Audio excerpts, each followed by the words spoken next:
Hi guys, my name is Adrian.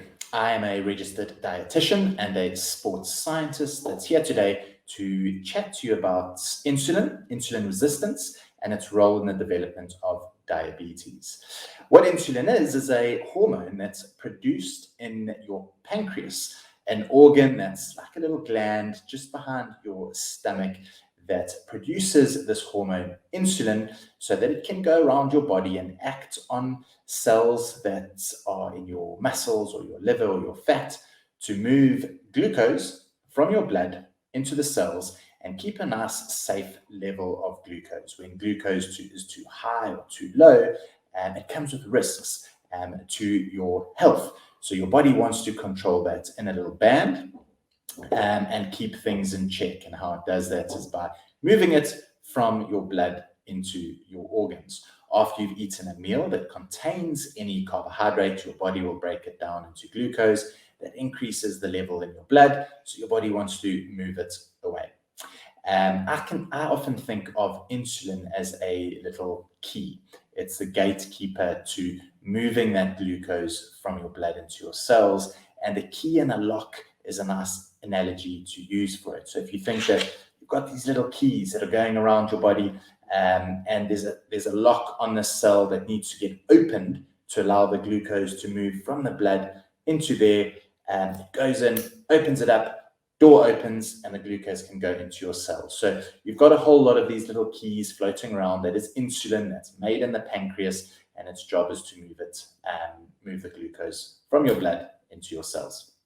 Right, now, insulin resistance is when this isn't working so well. All right, so the locks that exist on your cells don't use their keys. They don't use insulin very well anymore. So the key gets there and it can't quite open the cell up.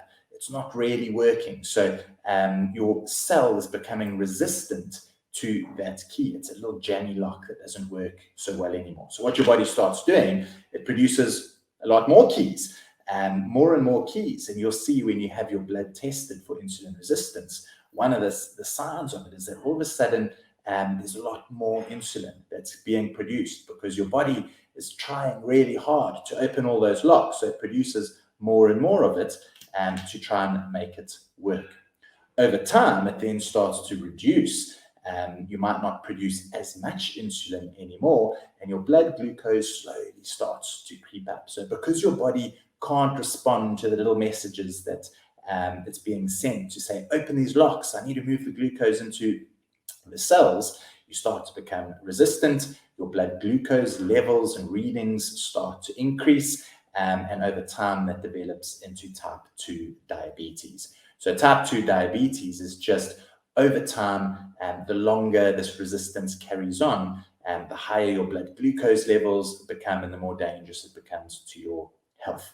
Right. So in a nutshell, that's what insulin resistance is. Your body not responding to that insulin very well, starting to produce more over time, producing a little bit less. And over that period, is your blood glucose levels going higher and higher, and your body can't control those anymore. What causes it is both genetic and lifestyle factors. Right? Now, genetics we can't really control. It's how we are. But our lifestyle factors, for the most part, a lot of those are controllable. They're things that we can do to improve how our insulin works, to make those little locks more sensitive to the keys again.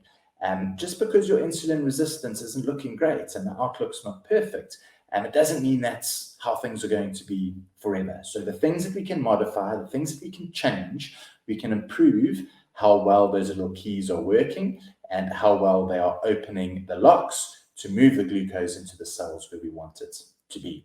All right. The first one is a healthy weight. And we're going to spend a little bit of time over the next sessions with you speaking about the importance of a healthy weight, how to achieve a healthy weight through both exercise and what you eat and your nutrition and your diet. The other is exercise and daily activity. So important, not just for how it impacts your body's weight, but also how your body functions. So how those keys work and how the locks work are actually impacted by exercise and activity alone. So independent of how they impact your weight, they're also just important for bodily function. So it can improve your insulin sensitivity that way. So exercise and activity, we know we can control that. And so crucial to what we're doing. Right. The other modifiable factors, obviously, our diet, and a passion of mine being a dietitian and trying to educate everyone and support them on their journey to understanding the role of nutrition and its impact here is critical to what we're doing. So I'll touch on a few brief points and how your diet can impact your insulin sensitivity. All right. The first, quite often we recommend moderating your fat intake. So a lower fat approach helps. Fat, quite often, we could almost think of it as being a barrier that stops that key from getting into your lock. If it's stuck there, it can't quite get in as well. So a high fat intake can impact your insulin resistance. It can make it worse. So we look at a lower fat approach for it. Similarly, with our carbohydrates, low to moderate. We don't need to go very low with our carbohydrate intake, but if we do eat a little bit less, it means that we're just putting less carbohydrates into your body. There's less sugar that's going to come into your blood, and you just need to produce less insulin because of that. So if your diet's very high in carbohydrate, by going slightly lower, it just means eating a little bit less, smaller portions of them. You don't have to cut it out entirely. It can help your body. It gives it a bit of a break. It doesn't have to work as hard. Your pancreas doesn't have to produce as much of those or as many of those keys to move it into your blood. So it can into your cells. So it can be beneficial to have slightly less carbohydrates. More importantly, slightly less sugar as well. So you want to choose good quality carbohydrates when you do. So ones that are going to get digested a little bit slower, that are high in fiber. So whole grains, things that aren't processed, more fruits and more vegetables, good quality high fiber grains from good quality cereals or oats or things that come with some fiber, and less sugars, either sugar that we're adding to food or foods that already have a lot of sugar added to them. So takeaway items, processed foods, confectionery, things that taste very sweet that might be high in sugar, and drinks that contain a lot of sugar. We don't want that because your body absorbs it very quickly, and there's a lot of stress for your pancreas and insulin to process that. When things aren't working out so well, it just adds added stress to the system. So keep the sugar to a minimum. We really want to focus our diet around lean proteins, so that's low-fat proteins, animal or plant-based, so low-fat options when you can't see the visible fat or it's not processed, or plant-based proteins from legumes, peas, beans, lentils. Those kinds of things are all fantastic because they're also high in fiber and low in fat. So we want a diet that has sufficient lean protein. So make sure all your meals have a little bit of that somewhere.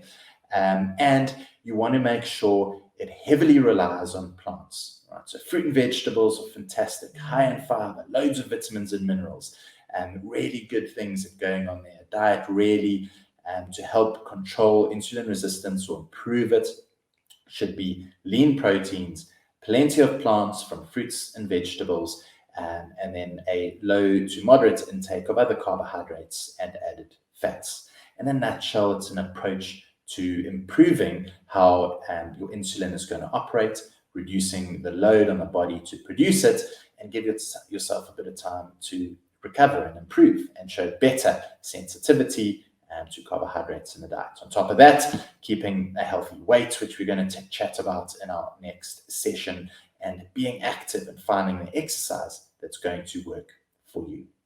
That's my introduction. You'll see more of me soon, guys. Have a good day.